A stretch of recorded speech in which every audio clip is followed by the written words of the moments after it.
આજે આપણે વાત કરીશું કેન્દ્ર સરકારની એક એવી યોજના વિશે જે સમાજમાં આંતરજાતીય લગ્નને પ્રોત્સાહન આપે છે અને જેના કારણે સમાજમાં સમાનતા અને એકતા વધારવાનો પ્રયાસ કરવામાં આવી રહ્યો છે. આ યોજનાનું નામ છે doctor Ambedkar scheme for social integration through intercaste marriages, જેને ટૂંકમાં ડોક્ટર આંબેડકર આંતરજાતીય લગ્ન પ્રોત્સાહન યોજના કહેવામાં આવે છે. આ યોજના ડોક્ટર આંબેડકર ફાઉન્ડેશન દ્વારા ચલાવવામાં આવે છે અને આ યોજનાનો મુખ્ય ઉદ્દેશ છે કે જાતિવાદના દૂષણને દૂર કરવામાં આવે અને સામાજિક સમરસતા લાવવામાં આવે.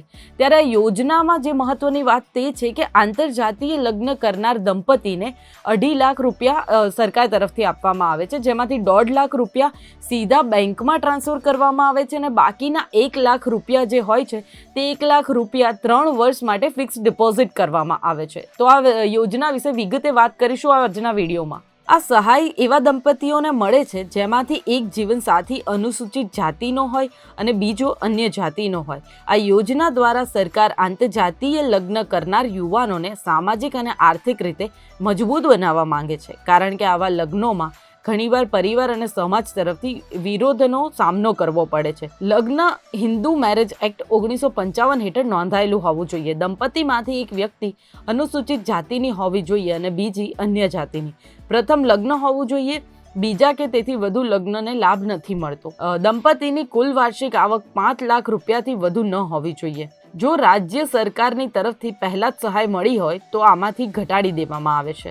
અરજી કેવી રીતે કરવી? આ યોજના માટે અરજી ઓફલાઈન છે અને તેને લગ્નના 1 વર્ષની અંદર કરવી જરૂરી છે. અરજી ફોર્મ અને માર્ગદર્શિકા ડોક્ટર આંબેડકર ફાઉન્ડેશનની સત્તાવાર વેબસાઇટ ambedkarfoundation.nic.in પર ડાઉનલોડ કરી શકાય છે. અરજીમાં જરૂરી દસ્તાવેજોમાં લગ્ન નોંધણી પ્રમાણપત્ર, જાતિ પ્રમાણપત્ર, આધાર કાર્ડ, બેંકની ખાતાની વિગતો, આવક પ્રમાણપત્ર અને સ્થાનિક સાંસદ કે ધારાસભ્યની ભલામણનો સમાવેશ થાય છે. અરજીને સ્થાનિક સાંસદ ધારાસભ્યની ભલામણ સાથે ડોક્ટર આંબેડકર ફાઉન્ડેશનમાં મોકલવામાં આવશે. આ યોજના દ્વારા છેલ્લા કેટલાક વર્ષોમાં હજારો દંપતીઓ આનો લાભ મેળવી રહ્યા છે અને તે સમાજમાં જાતિવાદ વિરોધી વિચારધારાને મજબૂત બનાવી રહ્યા છે. ડોક્ટર બાબા સાહેબ આંબેડકરના વિચારોને અનુરૂપ આ યોજના યુવાનોને પ્રેરિત કરે છે કે તેઓ પોતાના જીવનસાથીની પસંદગી જાતિના બંધનોમાંથી મુક્ત રાખીને કરે. જો તમે અથવા તમારા પરિચિતોમાં કોઈ આંતરજાતીય લગ્ન કર્યું હોય અથવા તો તે પાત્ર હોય તો તરત જ અરજી કરો અને લાભ મેળવો. વધુ માહિતી માટે ambedkarfoundation.nic.in ની વેબસાઇટની મુલાકાત લો.